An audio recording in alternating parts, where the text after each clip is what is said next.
CVS academic சார்பாக வணக்கங்கள். அடுத்து நம்ம பார்க்க போகிற question, what is child abuse? Discuss the type of child abuse. குழந்தை துஷ்பிரயோகம் என்றால் என்ன? குழந்தை துஷ்பிரயோகத்தின் வகைகளை பற்றி விவாதி. இது ஒரு இம்பார்ட்டன்ட் கொஸ்டின், நம்ம பார்க்கலாம் வாங்க. Child abuse refers to an act, physical, emotional, sexual and neglectful by parents, caretakers, teachers, relatives and other persons that harms a child's health, development, dignity or well-being. It can be happen at home, in school, online, in institutions or even on the street.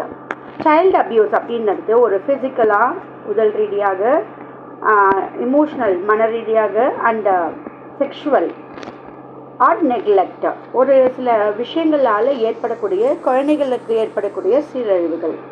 இது parents மூலிமா இருக்கலாம், கேர்டேக்கரால் நடக்கலாம், teachers are relatives R வேறு யாராவது பர்சன்ஸாக இருக்கலாம். இதனால் குழந்தைங்களுடைய உடல் மற்றும் பாதிப்புகள் அதிகமாக அந்த குழந்தைங்க சொசைட்டியில் ஃபேஸ் பண்ண முடியாத ஒரு சுச்சுவேஷன்ஸ் ஏற்படுது.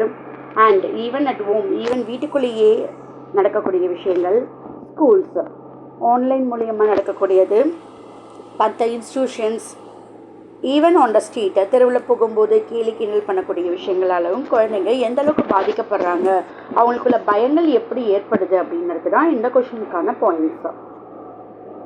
Types of child abuse. குழந்தைகளுக்கான சைல்ட் அபியூஸ்க்கான காரணங்கள் என்னென்ன, வகைகள் என்னென்ன? Physical abuse, emotional abuse, sexual abuse, neglect, child exploitation including child labour. Physical abuse அப்படின்றது உடல் துஷ்பிரயோகம். இமோஷனல் அபியூஸ் அப்படின்றது உணர்வு துஷ்பிரயோகம். செக்ஷுவல் பலாத்கார துஷ்பிரயோகம். நெக்லெக்ட் புறக்கணிப்பு. சைல்டு எக்ஸ்ப்ளாய்டேஷன் சோதனை அல்லது வேலைகளுக்கு தள்ளுதல், இந்த வேலையை செஞ்சே ஆகணும் அப்படின்ற குழந்தைகளுக்கு திணித்தல், அவங்களுக்கு தேவை ஏற்படும் போது அதுக்கு தவணமாக யூட்டிலைஸ் பண்ணிக்கிறாங்க இல்லையா, அதுக்குன்னு ஒரு முக்கியமான வகையாக இருக்குது. இப்போ நம்ம இதை ஒவ்வொன்றையும் பார்க்கலாம். Physical abuse. ஃபிசிக்கல் அபியூஸ்னாலே உடல் ரீதியான பலாத்காரம். இதில் பார்த்திங்கன்னா ஈட்டிங், அடிக்கிறது, beating, shaking hands, burning or physical harm to a child. Sign include unexplained injuries or fear of adults.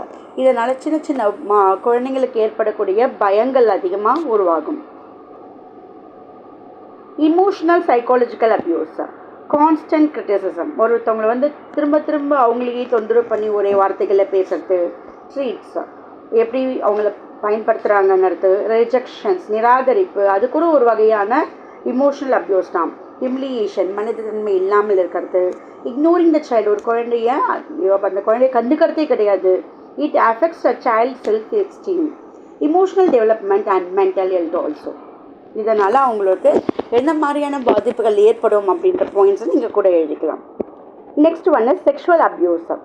Any sexual act with a child including touching, பேசுகிற வார்த்தைகள் மட்டும் இல்லாமல் டச்சிங் கூட, பேட் டச், குட் டச் அப்படின்னு சொல்லி தரோம் இல்லையா, அது. Inter course, exploitation R expose to inappropriate materials. It often involves manipulation or treats to silence the child. இதனால் அந்த குழந்தைங்கள் வெளியே சொல்ல முடியாமல் அதுங்களுக்குள்ளேயே என்ன ஆகும் அப்படின்னா சைலண்ட்டு, தனிமையை தேடி தானாக எங்கேயாவது போயிட்டு எதையுமே யார்கிட்டையும் ஷேர் பண்ணாமல் அவங்களோட பிரச்சனையை அவங்களுக்குள்ளேயே வச்சுப்பாங்க. ஸோ இந்த மாதிரி விஷயத்தை கட்டாயமாக நம்ம நோட் பண்ண முடியும்.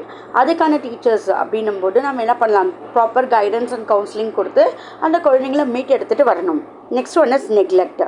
ஃபெயிலியர். எப்போ நெக்லெக்ட் நடக்கும் அப்படின்னா ஃபெயிலியர் தான். ஒன்று கண்டுக்காமல் இருக்கிறது, இல்லைனா அவங்க தோல்வியை மேற்கொள்ளும் போது. To provide a basic needs, அவங்களுக்கு தேவையான நீட்ஸ் தரணும். இந்த பேப்பரில் இல்லைன்னா பரவாயில்ல, அடுத்த எக்ஸாமினேஷன் நம்ம எழுதணும் அப்படின்ற ஒரு மனப்பக்குவம் கொடுக்கணும். அதுக்காக எல்லா நேரத்திலும் அது கிடையாது. ஸோ என்ன மாதிரி பிரச்சனைகளுடைய மன ரீதியான பிரச்சனைகள் எப்படி இருக்காங்கன்றத பார்த்துட்டு அதுக்கு தகுந்த failure is a stepping stone to success அப்படின்ற ஒரு விஷயத்தை நம்ம கொண்டு வரணும். ஃபுட்டு, சாப்பாடு இல்லாமல் கஷ்டப்படுற குழந்தைங்கள் எவ்வளோ இருக்காங்க. அண்ட் ஷெல்டர், இருப்பிடம் இல்லாமல், ஹெல்த் கேர், உடம்பை பார்த்துக்க முடியாத நிலைமையில், education and supervision can be a physical not feeding or clothing to the child. குழந்தைங்களுக்கு சாப்பாடோ இல்லை துணிமணிகளோ இல்லாமல் ஒரே ட்ரெஸ்ஸை போடும்போது அந்த குழந்தைகளுக்கான மன ரீதியான பிரச்சனைகள் உருவாக வாய்ப்புகள். Or emotional, not giving affection or attention. அந்த குழந்தைங்களுக்கு கொஞ்சம் ப்ராப்பராக ஒரு சின்ன வார்த்தை, ஸ்மைல் இது கொடுத்தாலே போதும், அந்த இமோஷ்னல் பேலன்ஸ் நம்ம கட்டாயம் பண்ண முடியும். ஸோ அந்த நெக்லெக்ட்குள்ளே தனிமைக்கு அவங்க ஆளாக மாட்டாங்க.